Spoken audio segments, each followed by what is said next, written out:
ఈరోజు మనం ఒక చాలా ప్రత్యేకమైన అంశంపై లోతుగా చర్చించబోతున్నాం. మన దగ్గర ఉన్న ఒక ఆధారం ఉమ్మడి ఆంధ్రప్రదేశ్లో తెలంగాణ ప్రాంత ప్రజలలో అసంతృప్తి ఎలా పెరిగిందో విశ్లేషిస్తోంది. అంటే 1956 తర్వాత రాష్ట్రంలో ఎంతో అభివృద్ధి జరిగింది. ప్రాజెక్టులొచ్చాయి, పరిశ్రమలు పెట్టారు, హైదరాబాద్ ఒక ఐటీ హబ్ అయ్యింది. అయినా సరే ఆ అభివృద్ధి ఫలాలు తమకు అందడం లేదని, తమ వనరులు తమకు దక్కడం లేదని తెలంగాణ ప్రజలు ఎందుకు అంత బలంగా నమ్మారు? ఆ భావన వెనుక ఉన్న ఆర్థిక, సామాజిక, సాంస్కృతిక కారణాలను అర్థం చేసుకోవడమే మన ఈనాటి ప్రయత్నం. సరే, ఇక అసలు కథలోకి వెళదామా? తప్పకుండా. ఈ కథకు నాంది అంటే 1956లో జరిగిన పెద్ద మనుషుల ఒప్పందంతోనే మొదలవుతుంది. అవును, ఆ ఒప్పందం విలీనం సమయంలో తెలంగాణ ప్రయోజనాలను కాపాడతామని ఇచ్చిన ఒక హామీ అది. అందులో అతి ముఖ్యమైన హామీ ఒకటుంది కదా. ఉంది. తెలంగాణ వ్యవహారాల కోసం చట్టబద్ధమైన అధికారాలున్న ప్రాంతీయ మండలిని ఏర్పాటు చేయడం. కాని ఈ ఆధారం ప్రకారం మండలికి బదులుగా కేవలం ఒక ప్రాంతీయ కమిటీని మాత్రమే ఏర్పాటు చేశారనుంది. అంటే రెండింటికి తేడా ఏంటి? అదే అసలు సమస్య. అది కేవలం పేరులో ఉన్న తేడా కాదు, అధికారంలో చాలా పెద్ద తేడా ఉంది. ఓ, మండలికి చట్టబద్ధమైన అధికారాలుంటాయి. దాని సిఫార్సులను ప్రభుత్వం తప్పనిసరిగా పాటించాలి. కాని కమిటీకి? ఏర్పాటు చేసిన కమిటీకి అలాంటి అధికారాల్లేవు. అది చేసిన సిఫారసులు కేవలం సలహాలు మాత్రమే. అంటే ప్రభుత్వం వాటిని పట్టించుకోవచ్చు, పట్టించుకోకపోవచ్చు. సరిగ్గా. చాలాసార్లు వాటిని తేలికగా పక్కన పెట్టేసింది. విలీనం సమయంలో ఇచ్చిన మొదటి అతి ముఖ్యమైన హామీనిలా నీరుగార్చడంతోనే అసంతృప్తికి బీజం పడిందనమాట. అంటే పునాదే బలహీనంగా మొదలైందనమాట. అయితే అభివృద్ధి పనులైతే జరిగాయి కదా? జరిగాయి. 1990ల వరకు పెద్ద డ్యాంలు, పరిశ్రమలు, యూనివర్సిటీలు వచ్చాయి. ఆ తర్వాత హైదరాబాదులో ఐటీ విప్లవం వచ్చింది. ఇంత జరుగుతున్నా తమకు అన్యాయం జరుగుతోందనే భావన ఎందుకు బలపడింది? అభివృద్ధి కనిపిస్తున్నా అది ఎవరికోసం జరుగుతోంది అనే ప్రశ్న అక్కడి ప్రజలలో బలంగా ఉండేది. తమ నీళ్లు, తమ నిధులు, తమ ఉద్యోగాలు ఇవన్నీ తమకు కాకుండా ఇతర ప్రాంతాల వారికి వెళ్ళిపోతున్నాయనే ఆవేదన పెరిగింది.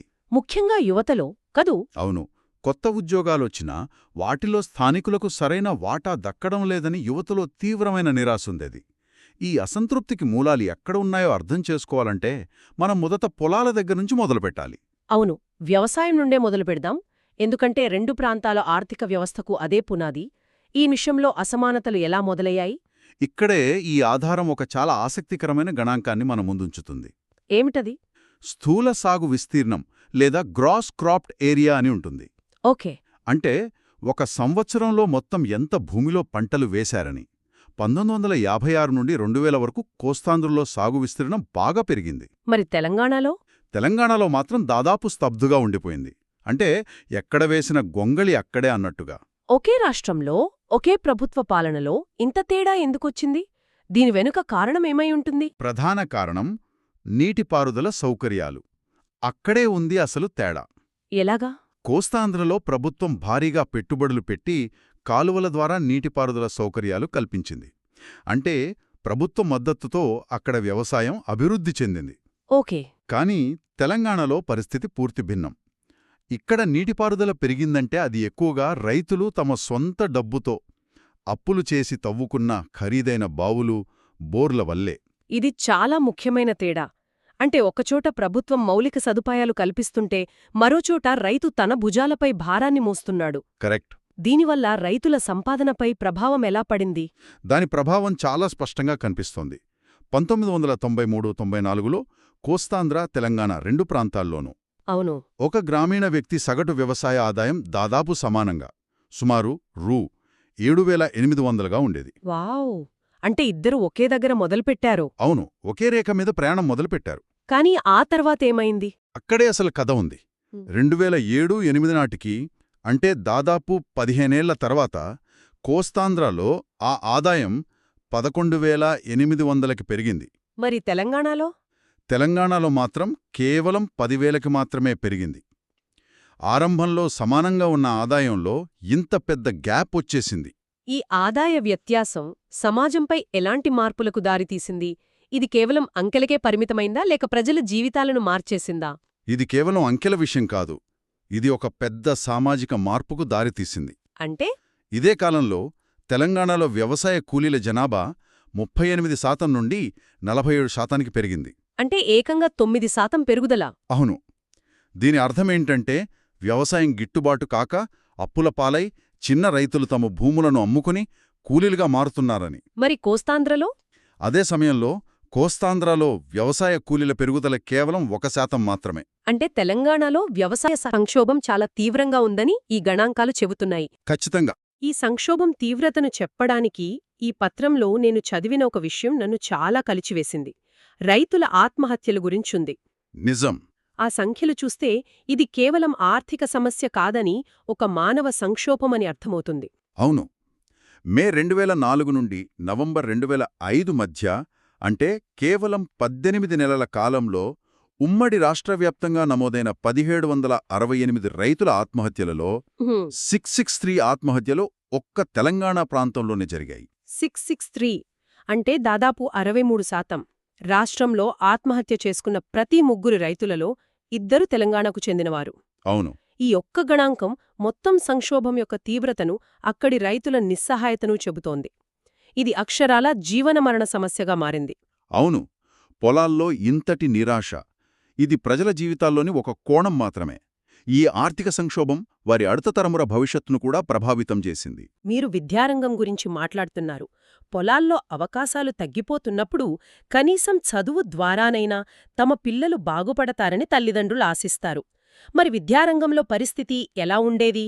అక్కడ కూడా పరిస్థితి భిన్నంగా ఏమీ లేదు.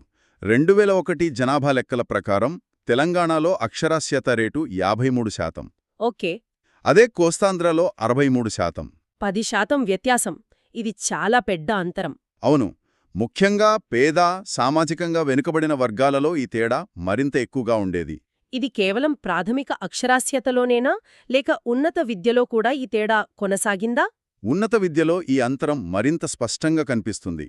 రాజధాని కాబట్టి హైదరాబాదును పక్కనపెట్టి చూద్దాం. సరే. మిగిలిన తెలంగాణలో 116 డిగ్రీ కళాశాలలుంటే కోస్తాంధ్రలో 181 కళాశాలలు ఉండేవి. అంటే విద్యార్థుల సంఖ్య దాదాపుగా ఒకేలా ఉన్నా కాలేజీల సంఖ్యలో ఇంత తేడా ఉందా? ఉంది. మరి నిధుల కేటాయింపులో కూడా ఇదే పరిస్థితి. అక్కడే అసలు విషయం ఉంటుంది. అవును. ఈ ఆధారం ప్రకారం ప్రభుత్వ డిగ్రీ కళాశాలలకు కేటాయించే గ్రాంట్స్లో భారీ తేడా ఉంది. తెలంగాణలోని కళాశాలలకు సుమారు రూ. 93 కోట్లు కేటాయిస్తే కోస్తాంధ్రకు 224 కోట్లు కేటాయించారు. అంటే రెట్టింపు కన్నా ఎక్కువ. ఒకే ప్రభుత్వంలో ఒకే విద్యా వ్యవస్థలో ఇంత వ్యత్యాసమా? అవును. సరళంగా చెప్పాలంటే ప్రభుత్వం ఒక విద్యార్థి మీద కోస్తాంధ్రలో 100 రూపాయలు ఖర్చు పెడితే తెలంగాణలో 50 రూపాయల కన్నా తక్కువే పెడుతుందన్నమాట. దీర్ఘకాలంలో ఇది ఉద్యోగ అవకాశాలపై, యువత భవిష్యత్తుపై ఎంత పెద్ద ప్రభావం చూపుతుందో మనం ఊహించవచ్చు. ఖచ్చితంగా. అంటే పొలాల్లో మొదలైన అసమానత బడిగదుల్లోకి కూడా పాకిందన్నమాట. అవును. ఆర్థికంగా, విద్యాపరంగా ఇంత వెనుకబాటుకు గురైనప్పుడు ప్రజల మనస్సుల్లో ఎలాంటి భావనలుంటాయి? ఈ ఆర్థిక, విద్యాపరమైన అంతరాల కన్నా లోతైన గాయం మరొకటుంది. ఏమిటది? అది వారి ఆత్మగౌరవానికి, వారి గుర్తింపునకు తగిలిన దెబ్బ. అదే సాంస్కృతిక వివక్ష. సాంస్కృతిక వివక్ష అంటే డబ్బు, చదువు మాత్రమే కాదు, తమను తాము చూసుకునే విధానంపై కూడా దాడి జరిగిందని ఈ పత్రం చెబుతోంది. దీన్ని కొంచెం వివరిస్తారా? తప్పకుండా. విలీనం తర్వాత కోస్తాంధ్ర భాష, వాళ్ల యాస, సంస్కృతినే ప్రామాణికమైన, ఉన్నతమైన తెలుగుగా ప్రచారం చేశారు. ఓ! తెలంగాణ భాషను, యాసను వెనుకబడినదిగా, మొరటుగా చిత్రీకరించారు. ఇది కేవలం మాటలకే పరిమితం కాలేదు. పాఠ్యపుస్తకాల్లో కూడానా? అవును. పాఠ్యపుస్తకాల్లో తెలంగాణ చరిత్ర, నాయకులు, పండుగలకు, ఉదాహరణకు బతుకమ్మ వంటి వాటికి సరైన స్థానం లభించలేదు. కోస్తాంధ్ర పండుగలకు, సంస్కృతీకరించిన ఆచారాలకు ఎక్కువ ప్రాముఖ్యత ఇచ్చారు. కానీ సినిమాల్లో లేదా మీడియాలో వాడే యాస కేవలం హాస్యం కోసమే అని కొందరు వాదించవచ్చు కదా. దాని ప్రభావం అంత తీవ్రంగా ఉంటుందా? ఇది చాలా మంచి ప్రశ్న. అది ఒక సినిమాలో ఒక పాత్రకు పరిమితమైతే హాస్యం కావచ్చు. కాని దశాబ్దాల పాటు అవును. ప్రతి సినిమాలో తెలంగాణ యాస మాట్లాడే వ్యక్తి ఒక కమీడియన్గానో, విలన్గానో లేదా అమాయకుడైన పనివాడిగానే కనిపిస్తే అది యాదృచ్ఛికం కాదు. అది ఒక మూసలో బంధించడం. సరిగ్గా. ఒక ప్రాంత ప్రజలందర్నీ ఒకే మూసలో బంధించడం. ఒక తరం మొత్తం తమ భాషను, తమ యాసను చూసి తామే సిగ్గుపడేలా, తక్కువగా భావించేలా చేస్తుంది. ఇది వారి ఆత్మవిశ్వాసంపై, ఆత్మగౌరవంపై చేసే దాడి. ఈ పత్రం ప్రకారం ఈ సాంస్కృతిక అవమానం ప్రజలలో చాలా లోతైన గాయాన్ని మిగిల్చింది. అర్థమైంది. ఒకవైపు ఆర్థికంగా, విద్యాపరంగా వెనుకబాటు, మరోవైపు సాంస్కృతిక అవమానం. ఈ రెండింటి మధ్య వాళ్ల కాళ్ల కింద భూమి కూడా కదిలిపోతోందనే భావన మొదలైందని ఈ ఆధారం చెబుతోంది. అదే భూమి, జీవనోపాధి సమస్యలు. కరెక్ట్. ఖచ్చితంగా. ఇదే సమయంలో కోస్తాంధ్ర మరియు ఇతర ప్రాంతాల నుండి వచ్చిన ధనవంతులు తెలంగాణలో, ముఖ్యంగా హైదరాబాద్ చుట్టుపక్కల భారీగా భూములు కొనడం మొదలుపెట్టారు. రియల్ ఎస్టేట్ పెరిగింది. అవును. దీనివల్ల పైకి పెట్టుబడులు వస్తున్నట్టు కనిపించినా స్థానిక ప్రజలు తమ సొంత భూమిపై నియంత్రణ కోల్పోతున్నామనే ఆందోళన చెందారు. భూముల ధరలు పెరిగి అవి తమకు అందనంత దూరానికి వెళ్ళిపోతున్నాయని భావించారు. ఈ ప్రభావం కేవలం హైదరాబాద్ చుట్టుపక్కల రైతులపైనే పడిందా, లేక గ్రామీణ ప్రాంతాల్లోని ఇతర వృత్తులవారిపై కూడా పడిందా? దీని ప్రభావం సమాజంలోని అన్ని వర్గాలపై పడింది. వర్షాధార రైతులు నీటి వనరులు తగ్గిపోవటంతో ఇబ్బందిపడ్డారు. చేనేత కార్మికులు ముడిసరకు కొరత, గిట్టుబాటు ధరలేక సంక్షోభంలో కూరుకుపోయారు. ఓహో. గీత కార్మికులు, చాకలి, మంగళి వంటి సాంప్రదాయ సేవా కులాలవారు కూడా తమ జీవనోపాధి ప్రమాదంలో పడిందని భావించారు. ఇక్కడ ఒక ముఖ్యమైన ప్రశ్న తలెత్తుతుంది. దేశం మొత్తం మీద పేదలు, చేతివృత్తులవారు ఇలాంటి సమస్యలు ఎదుర్కొంటున్నారు కదా? నిజమే. ప్రపంచీకరణ వల్ల చాలా మార్పులొచ్చాయి. మరి తెలంగాణ ప్రజలు దీన్ని తమ రాష్ట్ర ప్రభుత్వ విధానాల వైఫల్యంగా, ప్రత్యేకంగా తమపై వివక్షగా ఎందుకు చూశారు? అక్కడే అసలు కీలకమైన విషయం ఉంది. దేశమంతటా సమస్యలు ఉన్నమాట వాస్తవమే. కాని తమ రాష్ట్రంలో ప్రభుత్వం అనుసరిస్తున్న విధానాలు ధనిక చార్పు, అంటే ప్రో-రిచ్గా ఉన్నాయని, అవి ప్రత్యేకంగా ఆంధ్ర ప్రాంతానికి చెందిన వ్యాపారవేత్తలకు, పెట్టుబడిదారులకు మాత్రమే సహాయం చేసేలా ఉన్నాయని తెలంగాణ ప్రజలు బలంగా నమ్మారు. అంటే తమ సమస్యలను ప్రభుత్వం పట్టించుకోవడం లేదనే భావన. అవును. తమ డిమాండ్లను తీవ్రంగా పరిగణించడం లేదని వారు భావించారు. తమ కష్టాలకు కారణం జాతీయ విధానాల కన్నా రాష్ట్ర ప్రభుత్వ పక్షపాత వైఖరేనని వారు నమ్మారు. అంటే తమ బాధను వినే, తమ అవసరాలకు స్పందించే ప్రభుత్వం తమకు లేదనే భావన వారిలో బలంగా నాటుకుపోయిందన్నమాట. సరిగ్గా అదే. అందుకే తమ అవసరాలకు అనుగుణంగా విధానాలు రూపొందించే, తమ డిమాండ్లను, సమస్యలను తీవ్రంగా పరిగణించే నిజమైన ప్రజాస్వామ్య ప్రభుత్వం తమకు కావాలని వారు ఆకాంక్షించారు. ఆ ఆకాంక్షే ప్రత్యేక రాష్ట్ర డిమాండుకు ఊపిరిపోసింది. మొత్తంగా చూస్తే ఈ ఆధారం మనకేం చెప్తోందంటే, ఇది కేవలం ఒక కారణం కాదు. పొలాల్లో మొదలైన ఆర్థిక అసమానత బడిగదిలోకి పాకి, అవును, వాళ్ల భాషని, పండుగని అవమానించి చివరికి వాళ్ల భూమిని, భవిష్యత్తుని ప్రశ్నార్థకం చేసింది.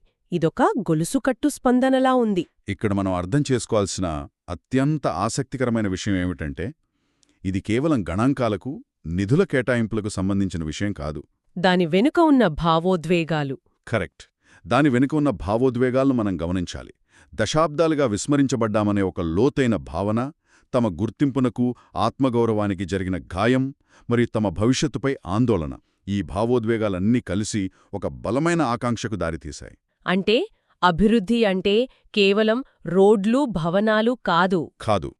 అభివృద్ధి అంటే ప్రజల ఆత్మగౌరవం, సమాన అవకాశాలు, తమ భవిష్యత్తుపై భరోసా అని ఈ ఆధారం మనకు గుర్తు చేస్తుంది. శ్రోతలు ఆలోచనీయానికి ఒక ప్రశ్న వదిలిపెడదాం. ఈ పత్రంలో వివరించినట్లుగా తీవ్రమైన ప్రాంతీయ అసమానతలు మరియు సాంస్కృతికపరమైన మనోవేదనల నుండి ఒక కొత్త రాష్ట్రం ఏర్పడినప్పుడు ఆ కొత్త ప్రభుత్వం తన ఏర్పాటుకు కారణమైన అసమానతలను సరిదిద్దడంలో, ప్రజల ఆకాంక్షలను